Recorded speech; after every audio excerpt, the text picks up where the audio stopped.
Hey everybody, this is Curtis from PSNStores.com. Today we're taking a look at Stories, The Path of Destinies. Maybe not the best name for a game, it's not very descriptive. um, but this is the game, this is the, I guess the fourth launch party game for PSN. So we've got 2 more weeks after this. And this is a pretty interesting game. So it kind of plays out like a choose your own adventure book. It tells a narrative where it's all choice driven, so the choices that we make are going to decide how things play out in the story. But the key thing here, the thing that kind of separates itself away from, any other game that's like, yeah, you make your own choices and that will determine the ending. It's like, well, the endings we're going to get here typically are not very great for your main character, Renardo. But what's important is that you can kind of go back to the beginning of the book, or go back to a certain point in the story where everything kicks off, and you can use prior decisions that you made. You learn from prior playthroughs, which, if you're being fast, will take about 20 minutes. If you kind of play thoroughly, it'll be about 45 minutes. But you'll learn from that stuff, and you can apply that to make better choices, or to do things a little bit differently to see how they play out. And so this is kind of how things begin. There's actually an intro level before this that kind of sets up some of the story. But from there we start here, and so we're given 2 choices. I think later on the first choice opens up to 3, specifically. But we got 2 right here for the beginning. First, you can't make new old friends. So Renardo, who is the fox, he's our main protagonist here. You have a choice. You can go rescue Lapino, who's that rabbit in that picture. We have a feeling that he could be at risk, and so we can go out and rescue him. And then there's also build the Skyripper. So the rebellion was out of time, and Renardo needed a game changer. An ancient artifact that defeated the lost gods would indeed be a game changer. So we could go after this artifact. So we're actually gonna go and rescue our friend Lapino. Lapino. Apparently, the mad rabbit had sold a Pegasus that he did not. So the story here is basically you are Renardo the fox. And there is this evil emperor who is kind of basically on he's very close to winning. I don't know if I'd call it a war, but things are looking really bad. There's a rebellion. They're not looking great for the rebellion. And basically there's this book. And Renardo kind of knows this lady who has a son, and the son wants to run off and join the rebellion, and she's like, Renardo, just, promise me that you'll protect him. He's young, she doesn't want him to get involved. And so the boy finds this book, theoretically knows what the book is capable of doing, and he tries to run off to join the rebellion. You chase after him, the boy gets killed. And so you find the book, and kind of as the story goes on, you realize just what this book is capable of doing, and why the Emperor wants it so badly. Had everybody fled the ravens? And so the other thing you'll notice is this is all narrated. I guess comparatively to like a Bastion or Transistor, those are the ones that stick out to me. As you're playing, the actions you're doing, even in the gameplay and stuff, the narrator's going to comment on things, and they'll tell the story as you're playing through the levels and in between stages. But for now, so basically as you're going through a level, you'll pick up ore and these like essences, and you can use that to craft different weapons. So we have our hero sword, which is kind of your standard weapon. You got a void blade, winter's thorn, and firestorm, and these are kind of like different elemental weapons. We'll talk about that a little bit more. And you'll also pick up gems. I don't think we have any gems right now. No. Basically, you can get gems to drop. They're kind of rare, and as you see here, they'll, better attack speed, better critical chance, physical resistance, shield breaker, treasure hunter, things like that. And if you pick up duplicates, it'll actually level up that gem, and so you can equip it up to 3. But anyways, the narrator's going to be narrating, and it actually does a pretty good job of not repeating itself. Because you're going to be playing through the story multiple times. I think there's like 7 stages, and it's 5 chapters each story, so you'll play through at least 5 of the 7. The final chapter is always the same level. But you're basically in as you're playing through the game to get like a true ending. You're gonna be replaying these stages a lot, basically, and the narrator is pretty good about not repeating himself. There's a couple times, there's like one instance in particular that is like the same line every time, but typically there's something new that the narrator's saying, and one of the cooler ways that they do this is basically they take what you've learned through playthroughs. So perhaps maybe in one playthrough we learned something about a specific character that was otherwise unknown to you before, and then so maybe on your next playthrough when you meet up with that character, kind of Renardo like inner monologue and the narrator will both comment and be like, you know, we know who they, like, we know this secret about them, and so it'll make that, like, you know, evident. You know, maybe they won't come out and say it to the character, obviously, but that won't be ignored. Basically, like, it'll remember those things that happen, which I really like. Like, I like that you can, you know, on your second, third, fourth, etc. playthrough, like, everything that's happened before that, even though you've kind of gone back in time, all of that stuff is going to still play a very key factor, and then oftentimes it's the reason why you're going to be making different choices.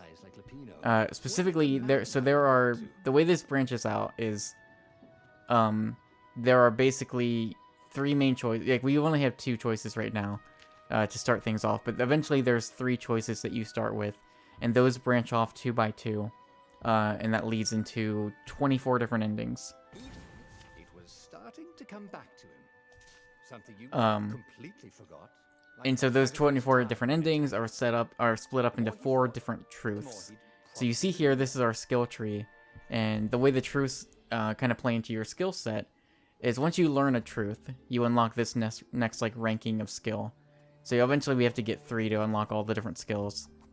Basically combat, you know, you're getting experience, you're leveling up, and then you can use that to get new abilities, like increase, like just, you know, sometimes it's increasing stats, you know, countering attack causes more damage, you know, defensive reflexes, dash abilities, things like that. But the other importance about truths is that in learning these 4 truths, you will kind of figure out what you need to do to reach a true ending. Because I mentioned earlier, basically, when you get these endings, they're not usually all that great for Renardo. Oftentimes, they're actually really bad. So what ends up happening is that you go back, and then you take what you've learned, and you kind of apply it, until eventually you'll learn the 4 truths that are necessary to unlock the true route. And then you use that to make the right decisions. Like, you basically have to use what you've learned to make correct choices to eventually go down the best possible route. And the way that's done is really cool. Like, it's actually really interesting. It specifically, like, to start things off on the true route, it points out exactly what choice you need to make. But from there, you've got, like, you know, 3 other choices that you need to, or 3 or 4 other choices that you need to actually think about and be like, okay, well, here's this choice. I know this. Like, this is something I do know from a past playthrough. So in knowing that, I should probably choose this thing to make sure things play out correctly the way I want them to. And I thought that was done really well. I actually, again, it's the way that these stories kind of play into each other, and the way that you remember these little bits and pieces of knowledge, and the game is aware of that. It acknowledges that, and so I think that's done pretty well. So this is kind of the first chapter. We're not going to go too far into this, but this is kind of how your story scenes will play out in between chapters. I like the artwork on the books, and even like the character portraits on the bottom left. I think those are pretty well done. The art direction in general is pretty good, I think. Like, each of the levels feel distinct, they feel different. The other important thing is that, you know, again, you're going to be playing through these levels at least a few different times, depending on how many routes you want to end up taking. And, you know, the level we just played, to a lesser extent, doesn't really have as much of it. But each level typically has, like, secondary routes you can go through. They have secret areas you can go to. So even when you go through, you know, a level 2 to 3 times, you can kind of go a different route just to make it feel a little bit different, which is pretty nice. So here's our next choice. We're actually going to go with the Eye of Lost God must hold great power. So we're going to go with this one. So here's the Emperor. We're going to skip this, though.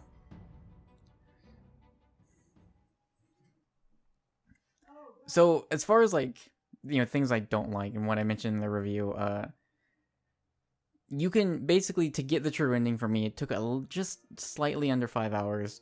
I think I actually did 5 playthroughs and then a 6th for the true ending, because I ended up getting like the same truth twice.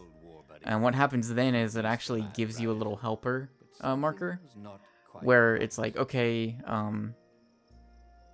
this is kind of like a route that you haven't chosen before or something like that. So it kind of is nice to, like, you know, if you want to get through and not get the same truth over and over again, it kind of helps you out there. But the kind of the disappointing thing is, and this is something that will only really apply to if you're someone like me and you want to get everything right. Because I got the true ending and I was, you know, really enjoying the game, and I was like, okay, but I still have like 20 other routes that I haven't seen. And so I really wanted to see what those were. And unfortunately, the endings there, they don't differ as much. So, like, we're not going to see it here because I don't want to go that far. But, you know, of the 4 truths, you're going to have, like, 5, 6, you know, 7 or 8 different endings tied to that one truth. And so while truth to truth, the endings are very different and the stories play out very differently, the ones that are all categorized under the same truth, those aren't as different. And even sometimes they are strikingly familiar, like similar, like because they're all kind of leading down to the same one truth that you need to learn. So there's a few differences, but not really enough to make it worthwhile. And unfortunately, if you go through and you do all 24 routes, nothing happens. You get a trophy, and that's about it. And that was really annoying to me. Like, well, annoying is not the right word, but that was like really disappointing. Because it takes a long time to do those 24 routes. Like, you know, it takes a while to go through and do all that stuff, and especially that's kind of when the repetition really creeps in. And so that was disappointing, you know. And again, it's ultimately not a huge deal, because I think if you go through, you get the truths, you get the true ending, and you call it there, those issues don't really play a major factor. And I would recommend doing that. I would not recommend going through and getting every single route. I just don't think it's worth doing that.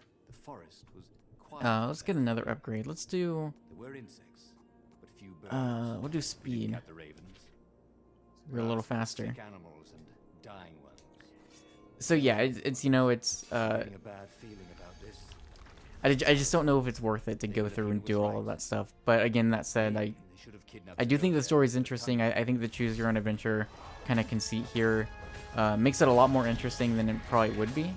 It's some of the routes are really crazy and take some interesting turns. It definitely has a kind of very fairy tale feel. I'd say even a darker fairy tale. There's some more adult things. Like, there's some curse words in here and stuff, so it's not... I wouldn't say it's like a kid-friendly fairy tale. And that right there is one of the few times you will see me die. Because the other thing is this game's very easy, basically. At the start, when you don't have a lot of upgrades, you might die a couple times. But it does not take very long at all to become very overpowered. There's a handful of different enemy types. You know, like some enemies have shields. There are some like mage-like enemies. And that's cool, and that kind of like at the start kind of introduces some interesting ways that you would fight, but it does not take very long at all. I'd say even after 1 or 2 playthroughs that you start to feel very overpowered, that things just become incredibly easy, and that also, like, I would even say, like, you know, just going through the minimal, like, 4 truths, get the true ending, even at that point, it's you know, the combat here, the gameplay is not the reason I would recommend playing this game, to be honest. But I do think the story itself and the way it's laid out is is kind of worth it if you are interested. It wasn't healthy to be so close to the eye of a god. How could he use it? So I think we'll go one He more could take it to the stage. observatory. The scientists there could tell him how to We'll harness see. I think we'll be power. okay and not have anything Honestly, too crazy spoiled Bernardo ached to because get it's away such from a it. story-heavy He game. brought the core back with him to the far. Tell So you maybe what, we'll skip this said also. Lapino, I'll take it to the observatory. You attack the Imperial outpost. The Imperial outpost was a vital communications node. Taking it could shatter the Empire's ability to coordinate. And it would be full of secret plans and maps and maybe even rebel prisoners. It was a good target for a hero like Renardo. But what if Lapino got the core and then broke it or lost it? Or worse, was Renardo ready? But as I was saying, it definitely has that fairy tale vibe. It's, you know, everything, every character is like animal. So we got these, we'll go, let's see, I think we'll go to the observatory. That's where like the scientist frogs are. And so you've got like rabbits and foxes and frogs and stuff. And it's just, it's got that vibe, but, and that's cool on its own. But again, it's having all of these different routes. It's seeing the story, at least from truth to truth, go in pretty different directions. Like, if you do go to like, and you only do it 4 times just to get the truths that are needed, you're gonna see 4 pretty different stories, and typically the way that they end, is pretty good. Like, there's some pretty cool little endings there. Really be aching this much? But how could he have handed the core off to Lapino?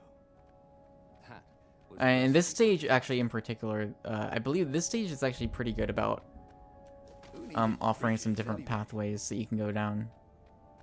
I believe like this and another one I think is pretty good for the most part.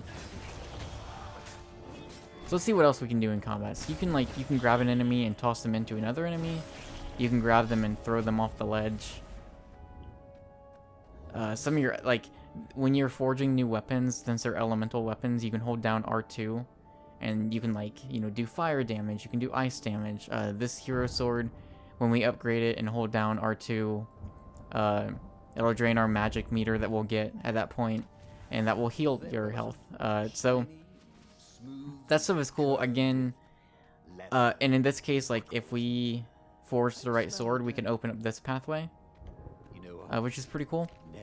But again, you know, as I mentioned, it gets to the point where the game just is so easy that even and we have the hook shot, which we can actually use to pull enemies towards us, like, you know, like that, and that's cool. But again, it's, you know, it's just not challenging enough, and the enemies, like, it's to the point where, like, typically you'd want enemies that would require you to use some of your different abilities to take them down, and that doesn't really exist. And so it's easy and possibly even faster to just kind of mash your way through and not really worry about it. I mean, you might be missing out on a little bit of experience for not being more like flashy in your combat, but ultimately it just kind of doesn't matter. So I do wish, I don't know, like, there's a decent variety of enemies, but I do wish that maybe those enemies were more focused around having you use your abilities. Like, there are enemies that have shields, right? And so maybe, you know, at first you can use your hook shot to, like, take their shield away, but it doesn't take long to basically get an ability that breaks through shields just for your regular attack. And it's like, oh, okay. Like, alright. And so at that point, you don't really need to worry about enemies that have shields anymore. So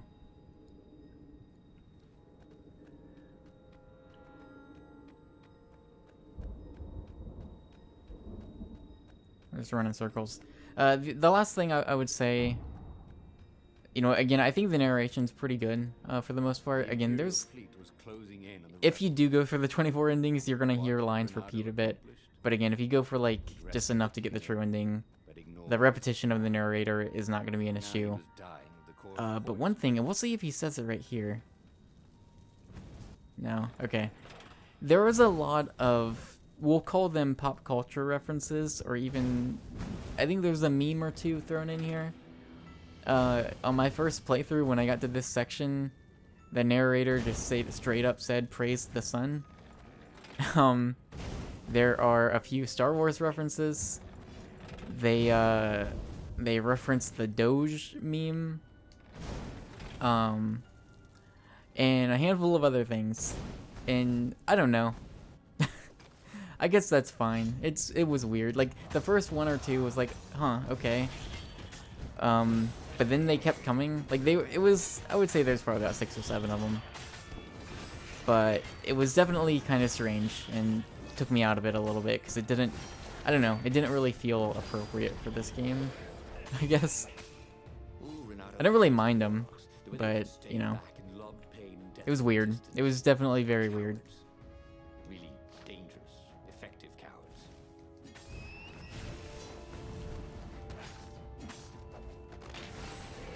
So I think we're about at the end of the stage. And you'll notice that, you know, I could be more thorough, and there are definitely secret areas I'm not going through in these stages. But the stages are not that long. You know, I would say probably on average 5 to 6 minutes. And so again, and that kind of plays into what this game's going for anyways. It's a game that you're going to be replaying over and over again. And, you know, to see different routes and different stories and endings and such. And so to do that, you know, every playthrough is only going to be, you know, we'll say 20 to 40 minutes, depending on how fast you want to go through these levels. So, and actually what's cool here is we've seen this. When you go to the observatory, it is not always destroyed. And so that's kind of one example of how things might differ. But we're going to end here. So thank you for watching. This has been Stories, The Path of Destinies. I'm actually, after this, going to be immediately editing the video review.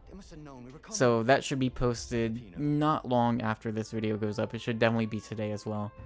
I like it. I think the game's pretty cool. It's got some issues, for sure.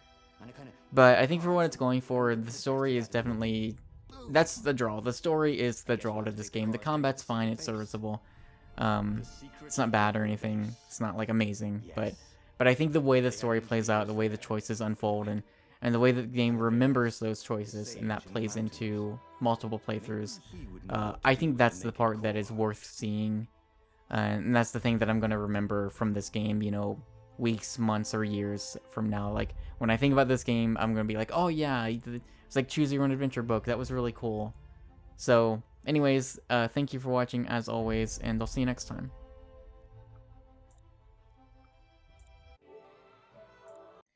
If you like this or any of our other YouTube videos, subscribe to our channel. If you'd like to support what we do in general, be sure to hop on over to patreon.com/PSNstores. Your patronage helps keep our podcast 100% ad-free. Thanks for watching.